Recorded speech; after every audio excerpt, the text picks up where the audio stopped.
at one time. I'll try and make sure I get everybody's head in. Look, I don't know if you guys want to just slightly duck out the way. We'll give everyone a little look around. This is the arena that Eddie Howe's Newcastle United will be welcomed in. I'm not sure they'll be particularly welcomed. This is behind me here. This is the famous yellow wall, which I'm sure I'll be just a blanket of noise here at the Signal Iduna Park. Right, lads, jump back in, just giving everyone a little bit of context to what faces Newcastle United. Right, so we've just sat in with Eddie Howe. I just want to say as well, it is very dark here, so I'm not sure you can see. Well, there might be a few shadows in this live, but we'll try and keep it interesting. Evening there. Just come in the comments, everybody, if you're watching, and let me know what you want answered. There might be things that you've heard from Eddie Howe or things you want clarified. Just jump in. All three of us were in on that press conference. These guys asking the questions, so we should be able to answer anything. If you've got any questions, just jump in and have a word. Evening. Right, you two guys were right in the mix, as you always are. Let's talk about what Eddie Howe had to say, because I think there was injuries, Jordan, that almost dominated as injuries are dominating constantly at Newcastle United at the moment. Yeah, it is. It's a constant, and unfortunately, the injury situation for Newcastle just keeps getting worse. So the two big blows last week, obviously Jacob Murphy, you know the situation with him. He's going to undergo a surgery. Eddie Howe said that's potentially going to be 3 months. So Jacob Murphy is out now, and then two new updates as well: Dan Burn and Matt Targett. I'll start with Dan Burn. Obviously, that it was a freak injury in many ways, going up for a header. I think he actually fell over with the head of Joe Linton onto the floor onto his back. And you could see straight away he came down from some distance, Dan Burn. Tried to carry on, came off at half time. And yeah, after the game, Eddie Howe said that it wasn't looking good, and so that proved as well. It's just injury to his spine. His spine's been impacted by the blow he took to his back. And I think looking at about 2 months out, potentially probably 2 months at least. Yeah, potentially longer, which is a huge blow, because in the left back position as well, Matt Targett looks like he's going to be out for 3 months as well for hamstring injury. So Newcastle now only down to one recognised left back, 18-year-old Lewis Hall, and obviously they've got Kieran Trippier, who can play at left back, which I suspect. So just quickly there, John, that was one of the questions. I don't know if you're seeing that, but Geordie Toon for life there. Is Trippier playing left back tomorrow and Livermore right back, in your opinion? There's no other way. I can't see how he puts Lewis Hall in here. Haven't not started in the Premier League yet. Team Livermore hasn't started in the Premier League either, but we're seeing on Saturday, what did Eddie Howe do when Dan Burn came off? He put Kieran Trippier at left back and put Tino Livermore right back. So I would be surprised if that wasn't the scenario tomorrow. But yeah, in terms of any situation, it's just a massive blow. To lose two fullbacks is you couldn't write it in many ways. I think I counted it as it's 12 first team players ruled out of the game tomorrow. So they've got the injuries, they've obviously got the suspension to Sandro Tonali, and of course some people might have forgot, but like see Matt Ritchie's and Emil Kraft, who started at Old Trafford last week. Matt Ritchie came off the bench against Arsenal, ineligible to play because they weren't registered in the Champions League squad. So Newcastle really are on the bones of the squad. And I didn't know what you were going to say there. What did you think I was going to say? Oh, well, it's not for a live, I don't think. We might end up getting struck off YouTube if I repeat what I thought you were going to say. Yeah. Well, I dodged that way. I was thinking about. I know what you thought I was going to say. But anyway, yeah, they're on the bones of the backside. Bones of the backside. So yeah, it's going to take a massive effort to get a result here tomorrow. Which, again, it's a massive game here tomorrow. And look at this arena on the background there. Incredible. Should we give you another little look? Yeah. Everyone have another little look. People joining me now. So everybody just joining here into the chat. You can have a little look to see the arena. As I mentioned, this is the famous, infamous, whatever you want to say about it, yellow wall. I'm sure that'll be a wall of colour and noise tomorrow. There's the pitch and the rest of the stadium. You're probably not getting a sense of the perspective here, but it is probably another one of the great European stadiums, which will be here tomorrow. Yeah. I don't want to miss you out, Dom. Get you in on this one. I think, is there much else to say on the injury front and selection front? Because it's almost like he's going to be picking who's fit. That's what it feels like, doesn't it? Yeah. I mean, as Jordan said, 12 players out, 16 senior players available. Eddie Howe did say there's young lads from the under-21s will be part of the squad tomorrow night. Newcastle are able to name a bench of up to 12 players tomorrow night. Who do you think that'll be? 12 players on the bench? I don't think they can name a full 12. No, I don't either. But the three, isn't it? And all sorts they've got, if you're looking at outfield players as well, you're down to 13 outfield players. Then Lewis Miley has travelled. He'll be in the squad tomorrow night. Lucas De Ball, potentially on the bench in the Champions League, hasn't been on the bench for Newcastle since March 2022, so a long time for him after spending last season on loan. And Ben Parkinson as well, who we saw feature in pre-season in the Premier League Summer Series, he'll be on the bench as well. Potentially a couple others as Newcastle look to pad out what is a very thin squad as much as they can. And just to answer the question about Kieran Trippier that Jordan touched on, Eddie Howe was asked about that, and he basically said, I'm not going to give my team away, but that's an option, which it's the only option. It's yeah. I mean, it was quite a straight, honest, but almost reserved press conference, I think, from Eddie Howe. There wasn't a whole load of talking points. The big newsy thing was the Dan Burn, Matt Targett. Did we talk about Matt Targett? He'd be a couple of months as well. Somebody in the questions there has gone on about asking about Elliot Anderson. And it's our understanding that we're probably looking towards Christmas, aren't we, for Elliot Anderson with another back problem.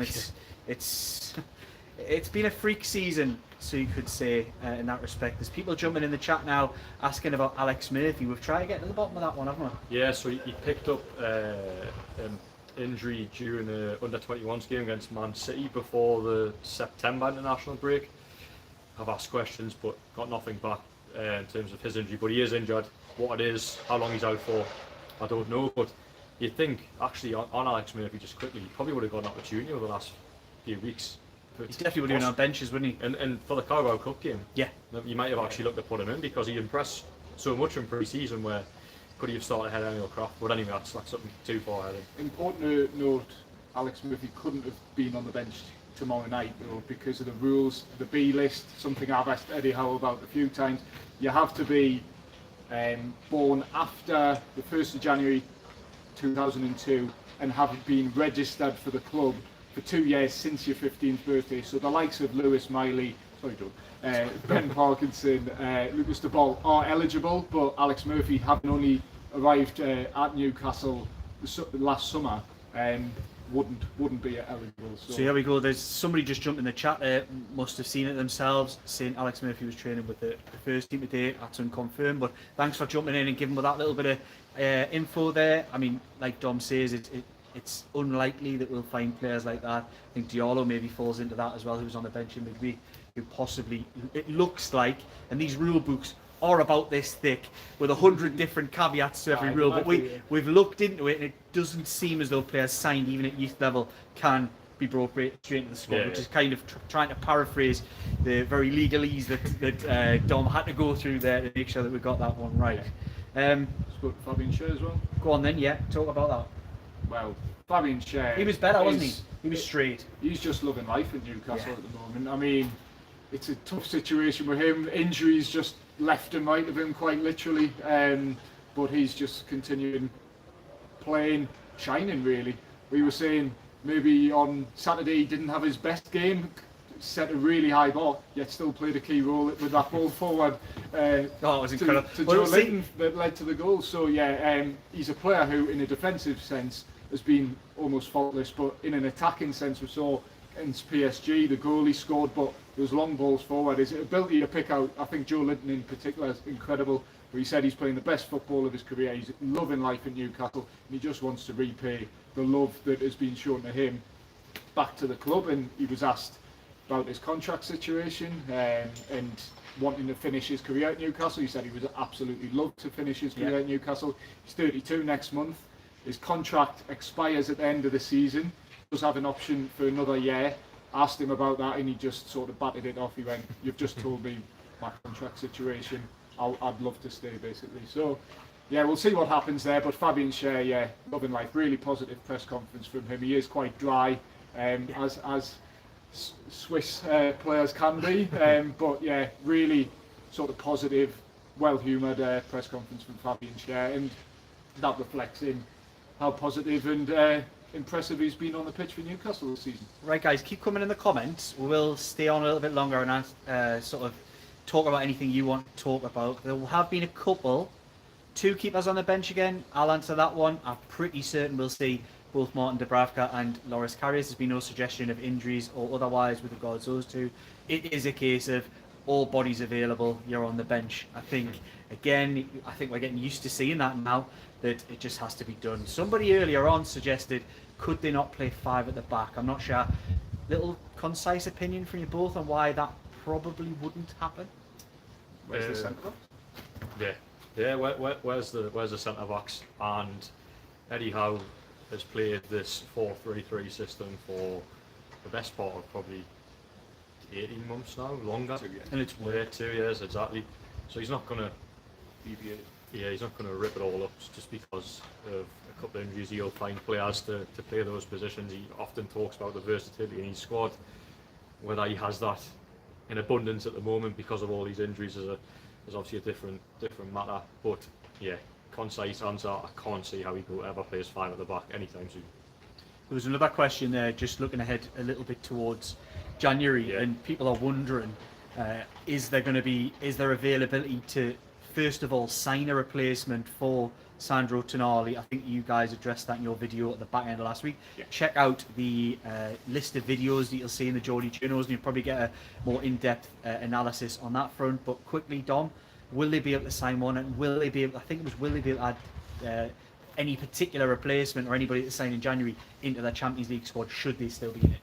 Well, yes, they would. They can rename the Champions League squad in January if they do go in it, and you'd imagine Sandro Tonali being completely ineligible till next August won't be included in the Champions League squad or any further squad this season that Newcastle might name, including the Premier League squad for the second half of the season. So yeah, Dan Ashworth, we spoke to me and Jordan on Friday along with the rest of the North East Media Pack, and he basically said that the club will explore all options, whether they sign a like-for-like replacement for Sandro Tonali or whether they sign another option to bolster the midfield area that then gives, I don't know, a Sean Longstaff or Bruno potentially a different role in the side. But I'd be surprised at that. I think a loan option's probably the way Newcastle would go, given they spent so much money in the summer. And Dan Ashworth spoke about the summer transfer window is the one where you spend all the money, and the January transfer window is more the reactive signings or just to help your squad get over the line and bolster certain areas. And you could argue they maybe do need to do that, Don, yes, in some respects with the Tonali situation. Jordan, do you think they will actively be looking in January? Obviously you guys were there interviewing Dan Ashworth, reading what he said, it sounds like, as Don said, the summer is the big spend period, because he feels like you get the most value out of a player who can come in and have a full season. But if there was a need to do it, plans can be shuffled around, changed, and money brought forward, much like they did last January when the availability of Anthony Gordon became a thing, and they managed to get him in, and wow, makes me laugh. I remember all the comments. I mean, we weren't 100% convinced. I think there was a lot of Newcastle associated people weren't 100% convinced by the start life of Anthony Gordon, but it makes me laugh now when you see so many Everton fans talking about how it was such a waste of money, 45 million for Anthony Gordon, when he looks like the bargain of the century. Oh, 100%, and actually it's quite nice to touch upon Anthony Gordon, because he was actually mentioned in that press conference. There was a question towards Eddie Howe, England squad coming up, should Anthony Gordon be in the pitch, and he said he should definitely be in contention, which he should, because look, he had a really difficult opening 6 months on Tyneside. I think the player admitted himself he was unfit, which there's no bearing on him at all, because it just shows the high level of fitness that Eddie Howe demands to play in his team. But ever since that summer, going away with England under 21s, he's almost completed England under 21s, hasn't he, by winning that tournament, getting player of the tournament as well, and he's carried obviously that form into the new season. And you think about left wingers or wingers in general in the Premier League at the moment, there aren't many better in form. So yeah, I think he should be in the picture for the England squad. But just going back to the transfer question as well, you know, Dan Ashworth spoke about planning windows and two windows in advance. So Newcastle will go in this January window with a list of targets and the list of players that they want, and if that player becomes available at the right price and it was a right opportunity for the football club, Newcastle will strike. But on the flip side, Dan Ashraf also said that if the right player doesn't become available, they won't do it. So they'll only buy players that work for the football club and work for this team.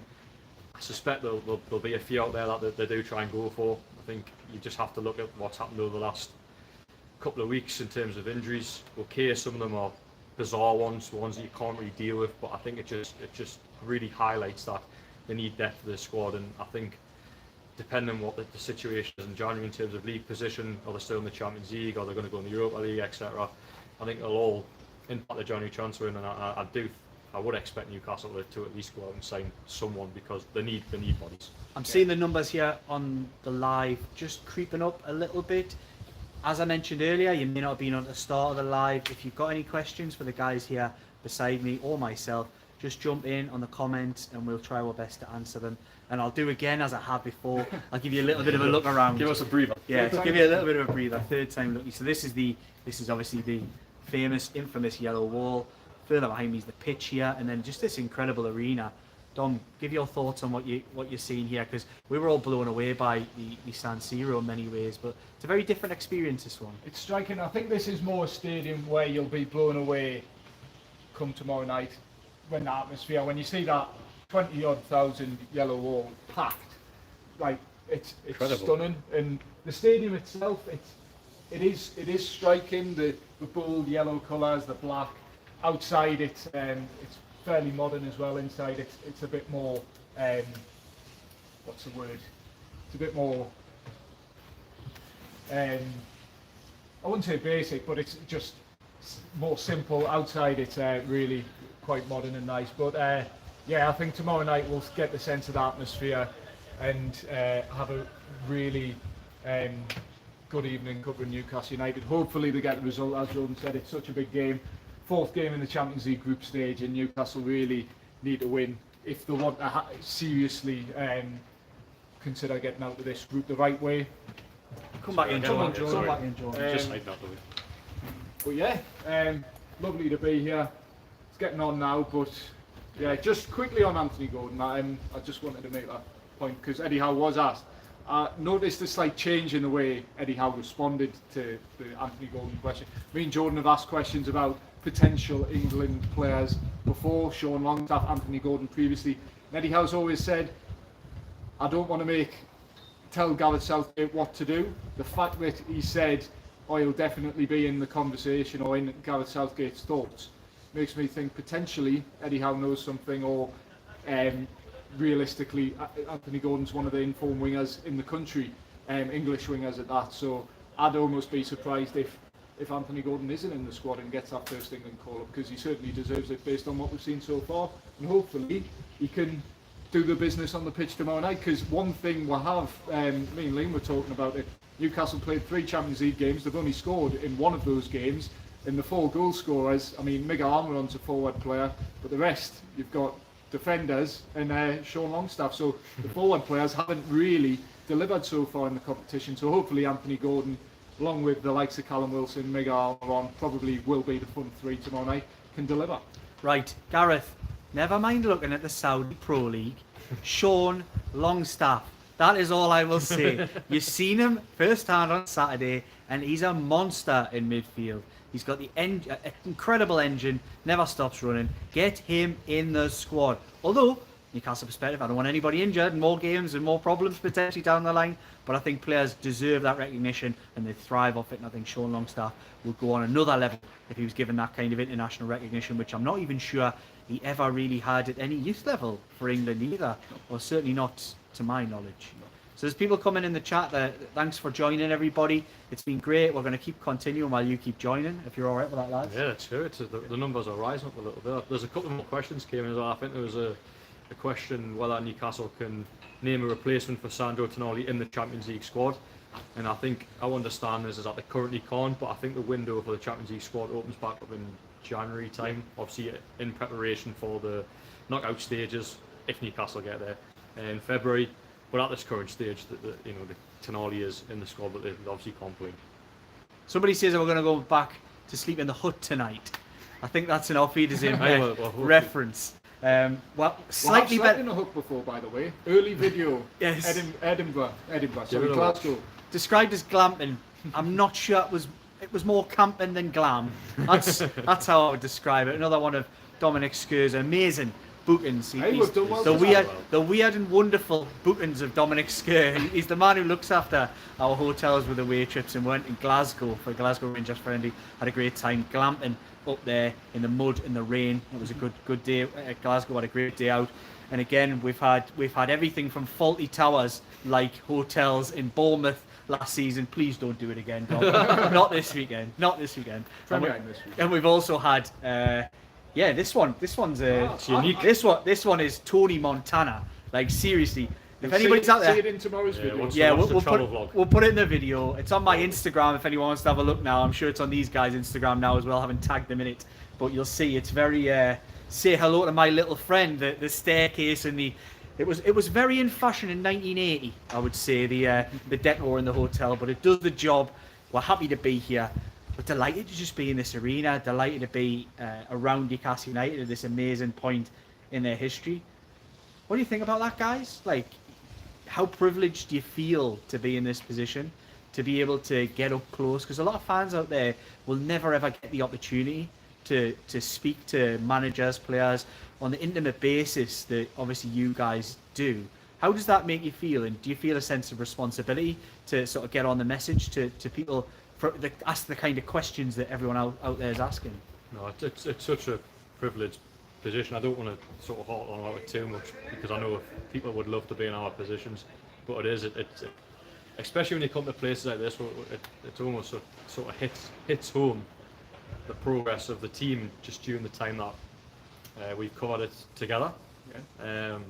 I mean, San Siro, now this stadium, it's a really incredible thing to be around, and to have that sort of inside knowledge, if that's what you want to say, and have the opportunity to speak to the likes of Eddie Howe, currently 4 times a week at the moment in terms of 2 press conferences and 2 games, and then also on Friday as well, obviously speak to Dan Ashworth, the sporting director, to just get an overview of the football club from not just the playing side and Eddie Howe, but the behind the scenes, the financial side of the football club, the commercial side of the football club, from Dan Ashworth. It's quite amazing to sit in the presence of these people and listen to them, because Eddie Howe is an elite manager and Dan Ashworth is an elite sporting director, and these are very, very knowledgeable people, unbelievable in their profession, and for them to be able to speak to us, and for us to be able to ask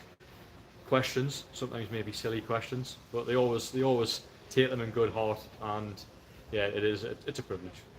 Yeah, it really is. And I mean, I can speak for Jordan as well. Me and Jordan, two and a bit years ago, were covering non-league football, and tomorrow night covering Champions League football. And it is almost a pinch yourself moment. At the time when Dan Burn-esque stories here in the Geordie journals.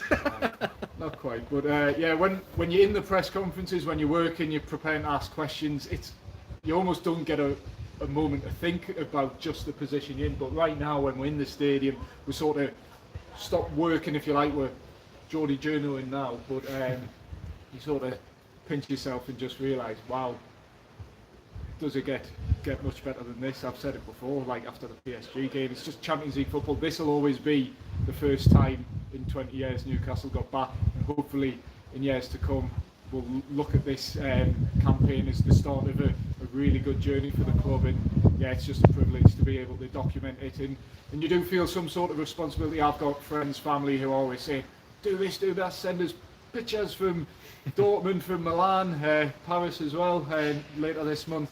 My dad told me what to do. He said, go interview fans and things like that, and send us pictures. And everyone's an expert when it comes to YouTube. Yeah. We all get it. We're not. No, that's the thing. And I think that's why you guys warm to it and quite like it. I'm looking behind us here, and it's the Signal Iduna Park, from Croft Park to the Signal Iduna Park. And then it's the Gateshead International to the San Siro. Look at this. Two amazing characters in the Newcastle United beat. Right. I don't know. Should we keep going? You guys are still Why watching. don't we go into the press Yeah, room? you guys Yeah, are still watching out there. Dom, do Have you a want to look lead? over. Do you want to lead the Oh, way? I'm not a selfie stick expert, like. You lead the I'm way. not. Come on then. Let's We have a have a look go. around. One last look. Look at that. It's beautiful. It's no St James's Park, of course. But yeah, we'll just go to the press room where we're still there. Yeah, it's I wouldn't say it's a bit of an assault on the senses walking around the stadium. It's glowing, isn't it? glowing yellow and Yellow. Sure, Yeah. the Champions League and stadium and stuff around. Media centre. There we go. And into the press room where the lights are still on, fortunately. So yeah, this is where we were speaking to Eddie Howe and Fabian Schär earlier. Last one's in. Big room with the last ones in. Should we be Eddie Oh. for the? Go on then. Should we be Eddie for the moment? Here we are. This is it. So Liam, This is the life. been up since 4 o'clock this morning. How's your day gone?